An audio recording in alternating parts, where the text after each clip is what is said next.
On dirait une balloune qui dégonfle quand Ouais. ça fait un drôle de son.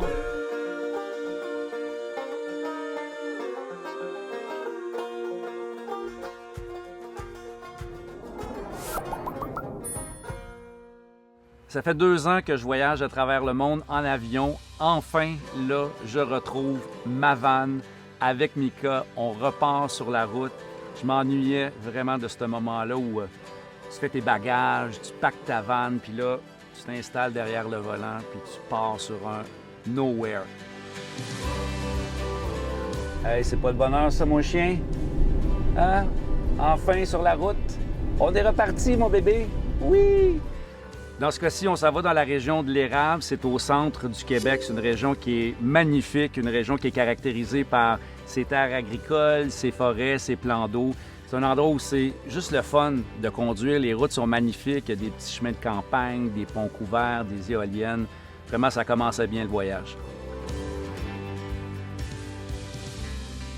Notre premier arrêt, c'est le domaine Fraser. C'est un endroit qui est remarquable. C'est tenu à bout de bras par Sandra et Jorg. Allô, Tommy! Allô, Mika!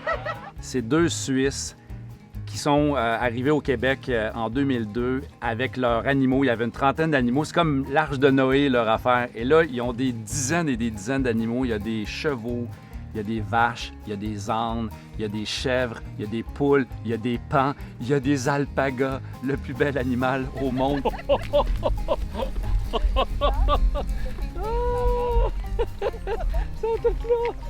Puis aussi, le domaine Fraser, c'est un centre d'équitation. Donc, tu peux aller faire de l'équitation avec les chevaux sur place. Please, oh, please, won't you stick around? Je pense pas devenir un cow-boy demain. J'ai encore de la misère à m'adapter au trot du cheval. J'ai encore mal aux fesses au moment où je te parle. Mais c'était vraiment une belle expérience. I don't ever want to say goodnight, but just stick around.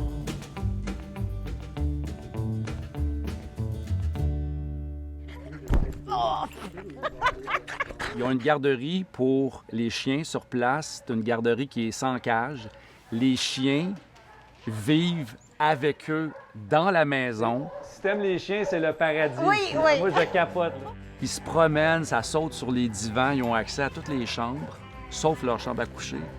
Il y a des parcs également où les chiens peuvent aller s'amuser puis courir ensemble, mais il n'y a pas de cage à nulle part. Les chiens sont vraiment laissés libres. C'est la première fois que je fais garder mon chien.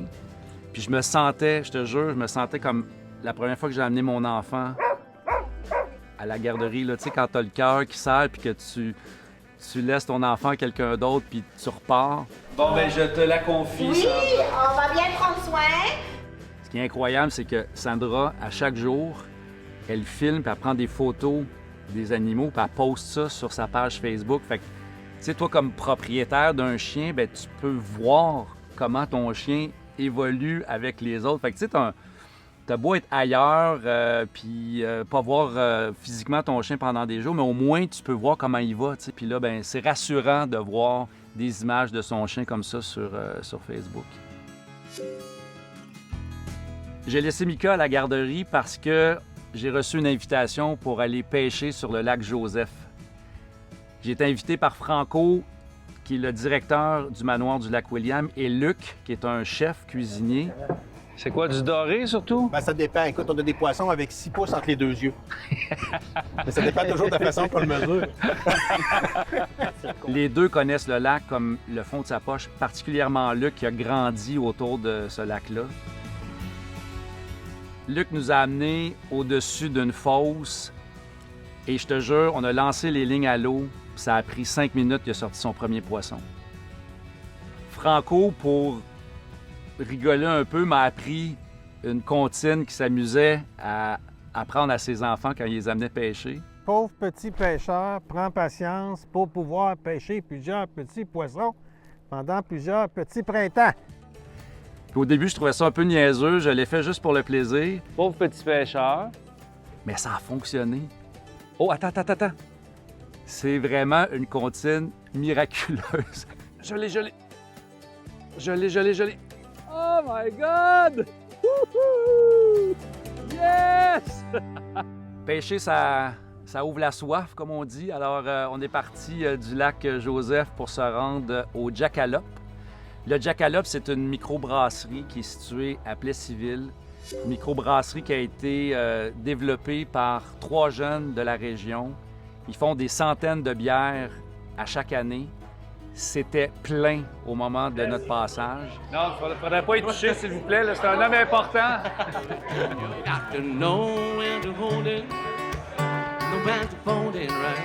Une aux petits fruits, puis une à la mangue. À mangue. Mangue? Mangue. Je te fais ça. Ouais. Incroyable. C'est comme les slotch. Oui, vraiment. On prend une base de slotch, puis dans le fond, on met de la bière dedans. Le danger, c'est qu'un enfant de 7 ans tombe là-dessus. C'est ça goûte pas l'alcool du tout. Ce qu'il y a de particulier aussi avec le Jackalope, c'est qu'ils sont associés avec Terrego, qui est une association de haltes routières. Donc, tu peux stationner ton véhicule, ton VR, sur place pour passer la nuit. Et ça, c'est une maudite bonne idée quand tu bois de la bière. Oui, bien, on est fiers de pouvoir accueillir ça. Puis ça fait connaître notre entreprise, ça fait connaître la région. C'est vraiment super. J'adore ce principe-là. Puis ça en prend plus des initiatives comme celle de Jackalope.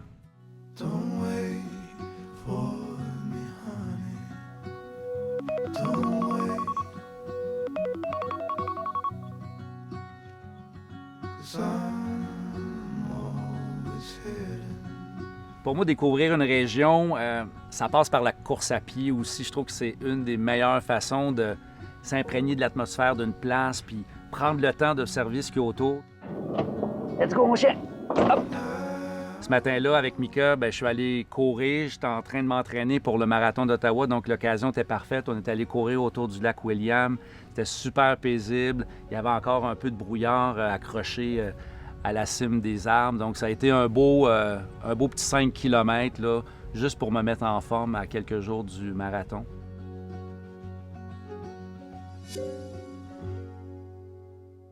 C'est rare que je me permets ça, mais là, j'avais envie d'un petit luxe. Tu sais, j'étais ankylosé de la course puis des derniers jours de tournage, fait que je suis allé me faire masser au manoir du lac William, puis profiter aussi de toutes les installations de la place, prendre une bonne douche chaude, aller me baigner dans la piscine, sauna sec, piscine extérieure. C'est aussi ça, la van life. Tu peux, des fois, t'offrir ces petits luxes-là qui font que quand tu reprends la route, t'es juste plus relax, puis tu pues un peu moins.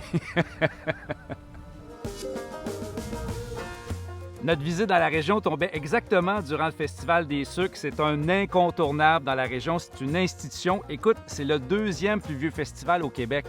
Chaque année, il y a des centaines et des centaines de VR qui viennent camper sur place pour profiter du festival. Puis nous, cette année, Sherby, on a décidé de s'associer à l'événement, puis on a créé un meet-up. Donc, il y a des dizaines de vannes là, qui vont venir se stationner avec nous puis profiter du festival au cours des prochains jours. Moi, je fais l'espionnage industriel. Je vais voir comment ils l'ont aménagé. Ah, ça, c'est une bonne idée pour le chien.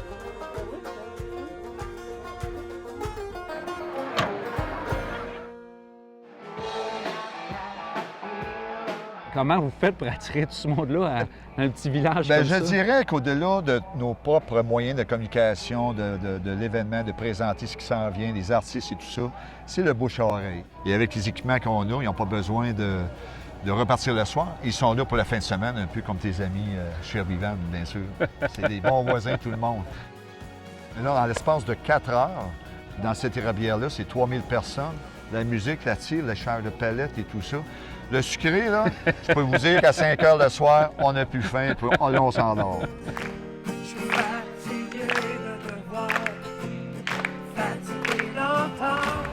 Ça ne peut pas mieux finir mon voyage dans la région d'Érable, au centre du Québec, que par un rassemblement autour d'un feu avec un chansonnier, des gens heureux.